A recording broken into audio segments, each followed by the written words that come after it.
kita mengikuti seseorang yang tidak kita kenal? Bisa? Bisa? Bisakah kita mengikuti seseorang yang tidak kita kenal? Tidak. Kenal dulu, tahu dulu, baru bisa kita ikuti. Ya atau tidak? Makanya orang-orang Arab waktu itu, ketika Nabi Muhammad berdakwah, yang tidak kenal dengan Nabi Muhammad, mereka akan bertanya, anak siapa? Dari mana dia? Orang akan bertanya. Bahkan ketika penguasa Romawi waktu itu Muqawqis memanggil Abu Sufyan, dia tanya, wahai Abu Sufyan, siapakah orang yang mengaku Nabi berasal dari Makkah? Maka dijawab oleh Abu Sufyan, dia keluarga kami. Apakah bapak-bapaknya raja? Enggak. Apakah dia pernah punya dendam dengan seseorang? Enggak. Maka Muqawqis mencari tahu. Kenapa? Karena dia ingin mengenal Nabi Muhammad sallallahu alaihi wasallam. Maka ada 3 sekarang poinnya. Pengakuan cinta akan sah kalau tidak kenal. Bagaimana akan mencontoh kalau tidak kenal? Bagaimana akan mengikuti kalau tidak? Maka kesimpulannya, kalau benar mencintai Nabi, ingin menjadikan Nabi sebagai contoh, ingin mengikuti Nabi Muhammad, wajib mengenal Nabi Muhammad sallallahu alaihi wasallam. Fahimtum? Sampai di sini paham? Maka pertanyaan selanjutnya, bagaimana cara kita mengenal Nabi? Bagaimana cara mengenal Nabi? Cara termudah, temui beliau. Tanya beliau langsung. Tidak ya? Iya kan? Kamu kalau ingin kenal dengan seseorang, cari dia, tanya, kenalan dong. Nggak bisa Ustaz, Nabi Muhammad udah nggak ada. Udah lama, udah jauh masanya dengan kita. Maka yang bisa kita lakukan, mencari tahu tentang beliau. Bertemu langsung tidak bisa. Iya atau tidak? Iya atau tidak? Halo? Udah pada tidur sudah, kita tutup saja. Tidur ya. Kalau tidak bisa menemui beliau, cari tahu tentang beliau. Ada beberapa langkah mencari tahu tentang Nabi. 1. Baca sirah beliau dari awal sampai habis. Itu yang pertama. Dan sumbernya banyak. Para ulama dari zaman dahulu sampai sekarang banyak menulis sirah Nabi. Misalnya Imam Ibnu Hisham, kemudian juga misalnya siapa lagi di antaranya penulis-penulis sirah banyak. Sampai zaman kontemporer ada Imam Sa'id Ramadan Al-Buti dalam kitab fikih sirahnya, atau Safiur Rahman Mubarakfuri yang sangat masyhur. Baca. Jangan. Yang kedua, kenali ciri-ciri Nabi. Ayo, siapa di sini yang bisa menggambarkan ciri-ciri Nabi? Saya kasih dia 50.000. Lengkap dari atas kepala sampai juga kaki.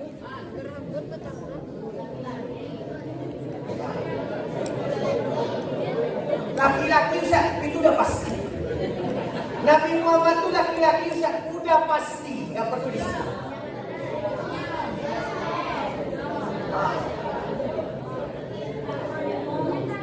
Ayo, kalau nggak bisa dari ujung kepala sampai ujung kaki, kepala saja. Siapa yang bisa menggambarkan ciri-ciri kepala Nabi? Rambut, dahi, alis, mata, pipi, hidung, bibir, dagu. Ayo. Ayo. Ayo. Katanya mau kenal Nabi. Ayo.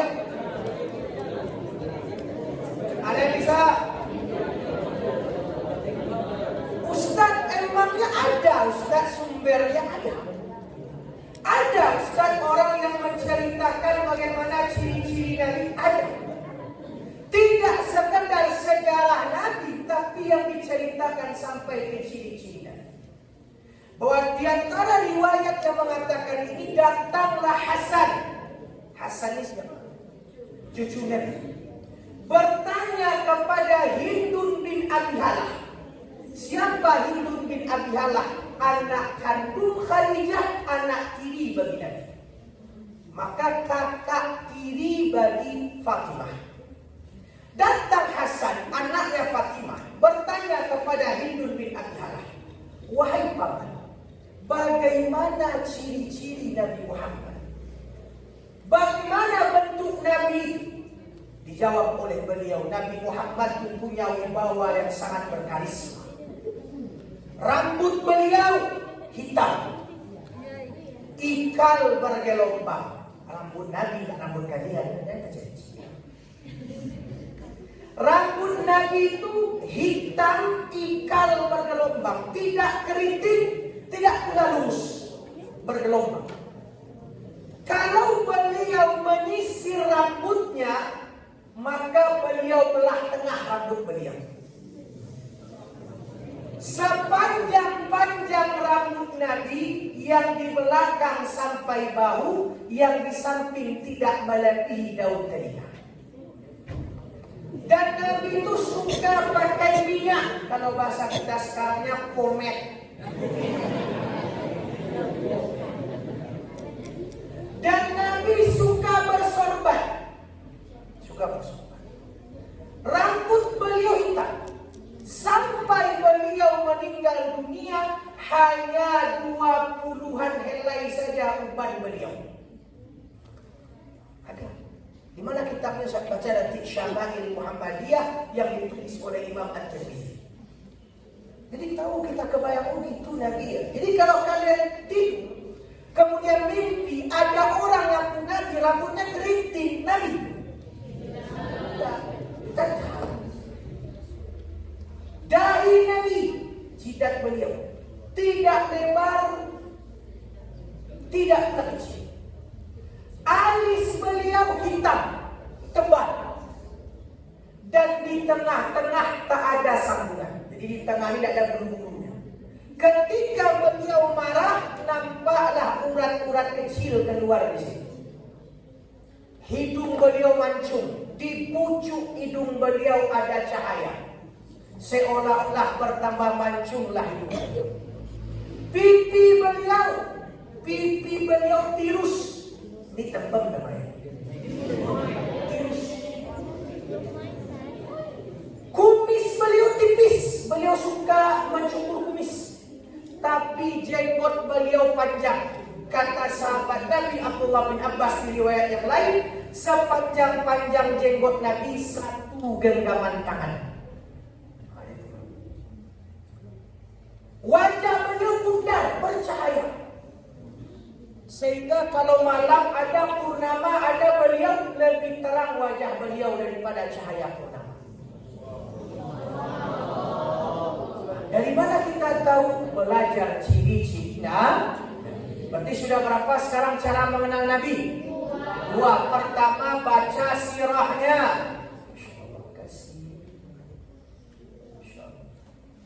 Cuma ini. Pertama, baca sirah Nabi. Yang kedua, belajar ciri-cirinya. Yang ketiga, memperbanyak salawat untuk Nabi sallallahu alaihi wasallam. Kenapa?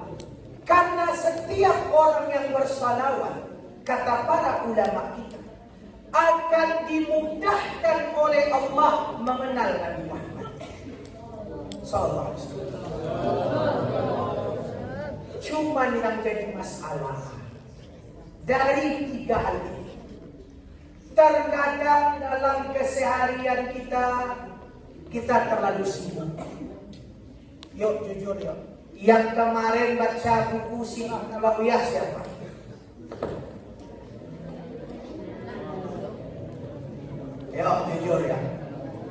ada yang benar-benar membaca buku sejarah hidup Nabi Muhammad? Udah jarang. Yang belajar ciri-ciri Nabi Muhammad jarang. Yang sholawat ada, cuman kadang sholawatnya hanya sekedar nyanyian, bukan benar-benar sholawat. Sehingga kita masih jauh dari Nabi Sallallahu Alaihi Wasallam. Kita jauh. Itu kita yang belajar.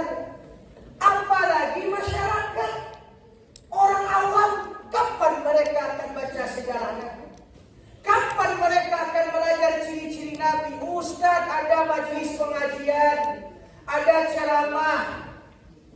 Kadang ceramahnya tidak bahas Nabi. Ya atau tidak? Sudah hadir majelis pengajian, banyak yang tidur daripada yang bangun kayak sekarang. Iya kan? Sehingga tambah lama kita tuh makin tidak kenal dengan Nabi. Nah, Masya Allah, gimana? Tambah lama kita tidak kenal dengan Nabi, apalagi masyarakat. Maka berijtihadlah para ulama. Tahu apa itu ijtihad? Apa itu ijtihad? Bersepakat? Ayo loh. Berijtihad itu berusaha mencari cara. Dalam hal ini mencari cara bagaimana kita tetap kenal dengan Nabi. Tetap tahu walau mungkin jarang baca sirah nabawiyah. Walau mungkin jarang baca sifat-sifat Nabi Muhammad, ciri-ciri Nabi Muhammad. Gimana caranya? Cari akal nih para ulama. Gimana ya caranya? Gimana? Oh, bersualah satu caranya. Apa itu cara yang bersua itu? Dilihat dalam hitungan tanggal dalam kalender. Bulan-bulan. Dari Muharram, siap Muharram Pak? Safar, setelah Safar. Rabiul Awal, setelah Rabiul Awal. Setelah Rabiul Akhir. Setelah Rabiul Awal. Terus.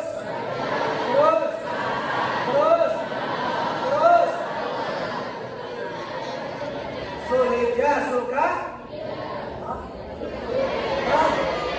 Zulqa'dah, Zulhijjah. Dilihat dalam satu tahun 12 bulan ternyata ada hari-hari di mana di dalam hari itu terjadi peristiwa besar dalam hidupnya. Peristiwa bersejarah. Yang mana ini bagus nih, jadi momen. Kalian tahu momen? Jadi kesempatan untuk mengumpulkan umat, memberitahu ini loh kejadian di dalam hidup Nabi. Ini loh kejadian dalam hidup Nabi. Maka umat sedikit banyaknya tetap kenal dengan Nabi Muhammad. Contoh seperti sekarang. Datang bulan Rabiul Awal. Apa peristiwa bersejarah dalam Rabiul Awal? Lahirnya Nabi Muhammad. Maka dikumpulkan umat, dibikin pengajian, dibikin acara supaya umat tetap kenal dengan Nabi Muhammad.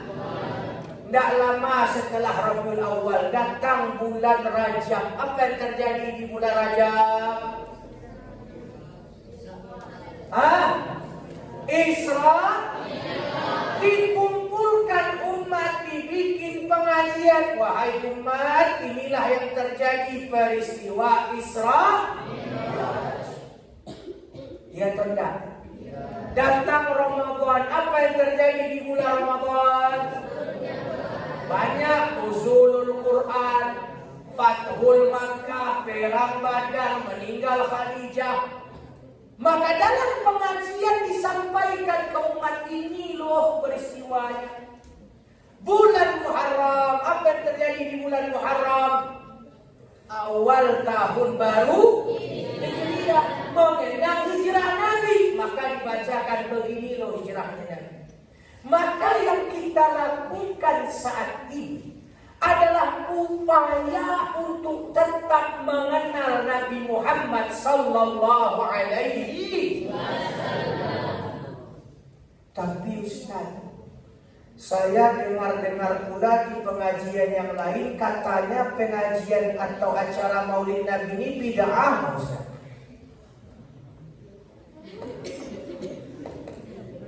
Bid'ah, Ustaz. Iya bid'ah. Iya bid'ah. Iya. Iya. Tapi kan bid'ah itu terbagi dua, ada yang hasanah, ada yang sahih. Ustaz tanya, belajar ini agama atau enggak? Belajar ini ibadah atau enggak? Ada di zaman Nabi Sanawiyah dan Aliyah? Itu bid'ah sekolah kita. Iya, tapi bid'ahnya bid'ah hasan. Apa arti bid'ah? Ini Ustaz luruskan ya supaya anak-anak Ustaz jangan salah paham juga dengan bid'ah. Bid'ah itu adalah keterangan bahwa Nabi tidak pernah melakukan yang benar. Tapi bukan berarti itu hukum. Yang terjadi di masyarakat sekarang menganggap bid'ah itu hukum. Padahal hukum itu cuma ada apa? Wajib, sunnah, haram, makruh, mubah. Ada hukum bid'ah? Tidak ada. Bid'ah itu keterangan Nabi tidak melakukan. Oke, terus apa hukumnya? Bisa saja wajib, bisa saja mubah, bisa saja haram. Ada bid'ah yang haram. Bid'ah di sekolah ini apa hukumnya? Wajib. Karena kita butuh sekolah zaman sekarang. Iya atau enggak? Iya atau enggak? Nah, seperti sekarang ada pengajian umat butuh mengenal Nabi, maka ini bid'ah hasan. Paham tuh? Paham tuh? Ini baik. Oh, kenapa dulu Nabi tidak mengerjakan? Tidak utuh. Orang kenal Nabi, orang hidup bersama Nabi. Nabi meninggal, mereka masih ingat Nabi. Lah kita banyak yang tidak tahu daripada tahu. Iya atau tidak? Iya atau tidak? Maka ini adalah cara ijtihad para ulama supaya kita tetap kenal dengan Nabi Muhammad sallallahu alaihi wasallam. Paham tuh? Nah, sekarang dari berapa? Udah Ustaz kalau ceramah ini lupa waktu. Udah jam 9:30.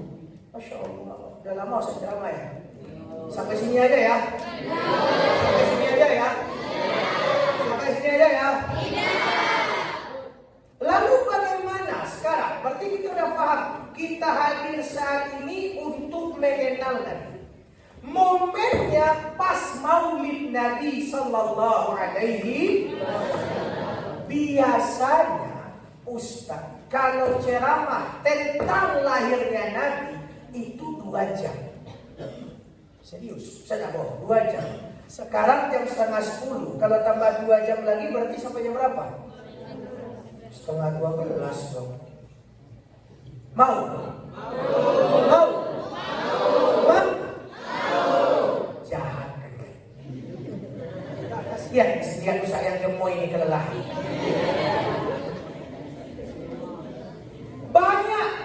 Banyak sebenarnya sisi-sisi yang bisa kita pelajari dari kisah lahirnya Nabi. Peristiwa Abrahah menyerang Ka'bah menjelang kelahiran Nabi. Ayo, siapa yang tahu berapa hari jaraknya antara peristiwa Abrahah dilempari batu sijil dengan kelahiran Nabi? Ada yang tahu berapa hari jaraknya? Sini. Berapa hari? 60 hari mendekati dapat hadiah.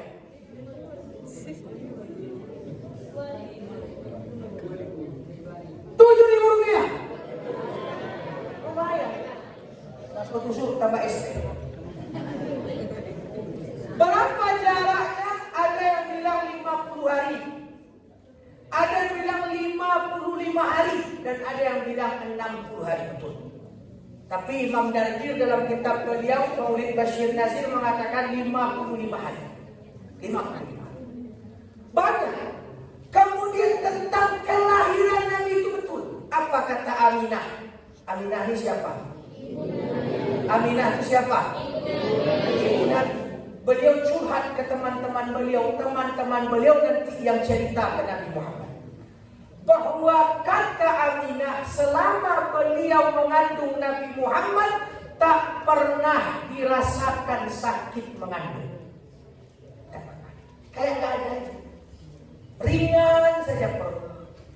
Pas melahirkan, Masya Allah, tidak terasa sakit melahirkan. Malah yang keluar itu bukan darah, bukan anak yang bersifat darah, tapi anak yang bercahaya. Di dalam riwayat yang ditulis oleh Imam Dardir dalam kitab beliau Maulid Bashir Nazir, ketika Nabi Muhammad lahir tak ada setetes pun darah. Tak ada setetes pun air ketuban. Beliau lahir bersama cahaya dan ketika beliau lahir dalam keadaan sujud. Nabi Muhammad sallallahu alaihi wasallam. Ketika beliau lahir padam api-api yang dipuja-puja di Persia. Runtuh istana-istana Kisra. Ketika beliau lahir nampak bintang terang di atas langit. Kata orang Yahudi, ini tanda lahirnya seorang nabi.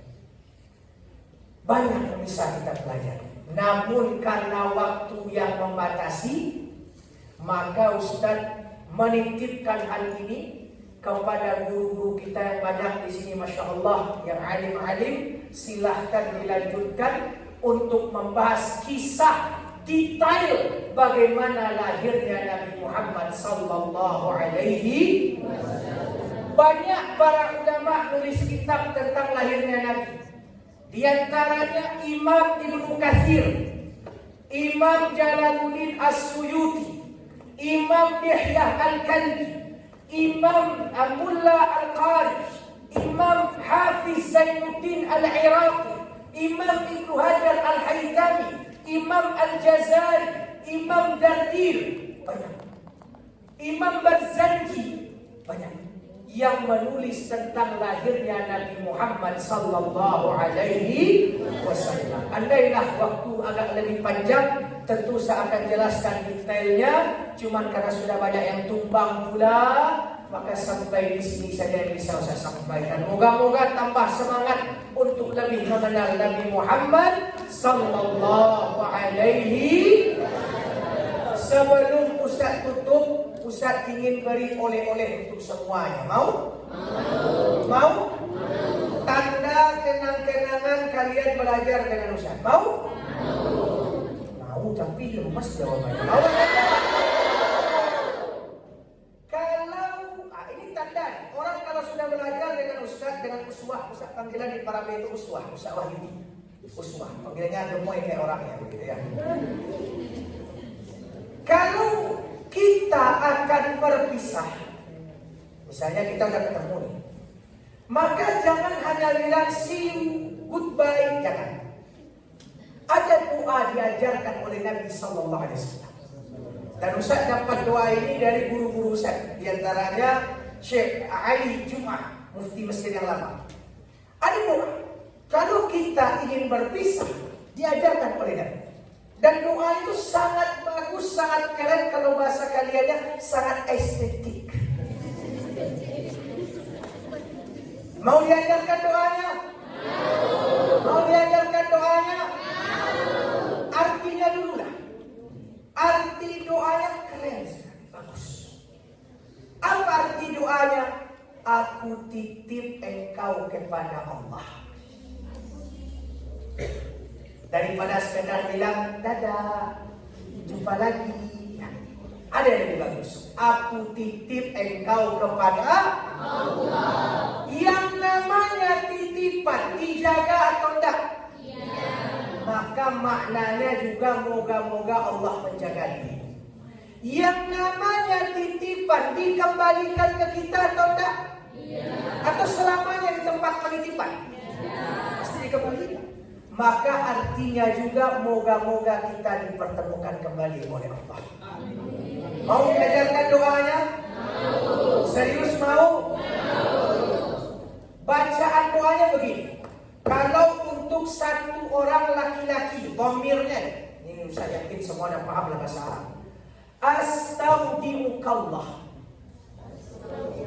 Kalau satu orang perempuan, astaudiukillah. Kalau ke guru orang yang lebih kita hormati, astaudiukumullah. Kalau ke yang banyak juga astaudiukumullah. Ulang setelah Ustaz. Tau.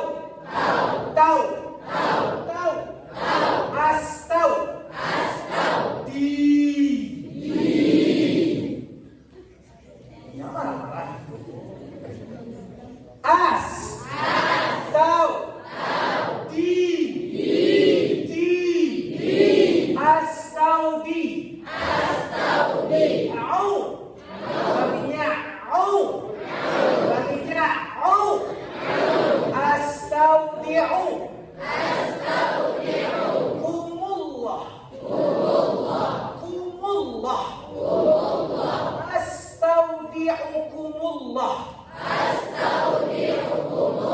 Siapa baca astagfirullah? Ulang lagi.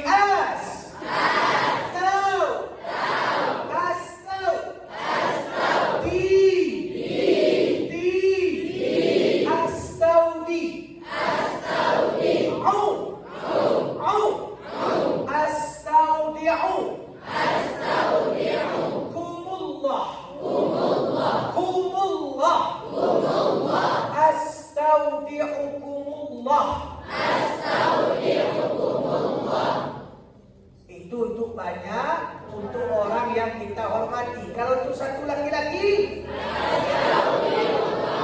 kalau untuk satu perempuan, tapi ingat, Ustaz tak rida, tak rela kalau ini jadi bahan gombalan kalian. Cek-cek anak cewek, nyapa-nyapa anak cewek, astagfirullah. Tidak boleh. Jadikan ini doa yang baik antara kita. Insya Allah.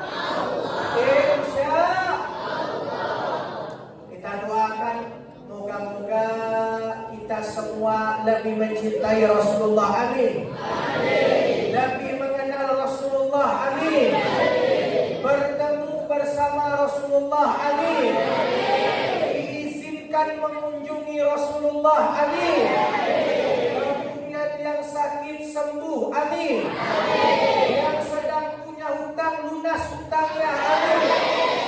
Yang punya janji ingat janjinya, ditepati janjinya. Amin. Yang lagi PDKT dengan teman-temannya gagal. Yang lagi pacaran putus.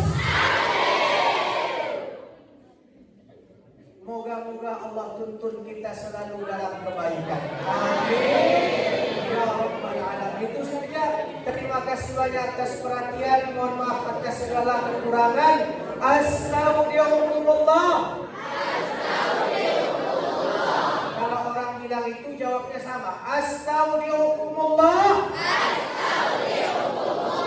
Assalamualaikum warahmatullahi wabarakatuh.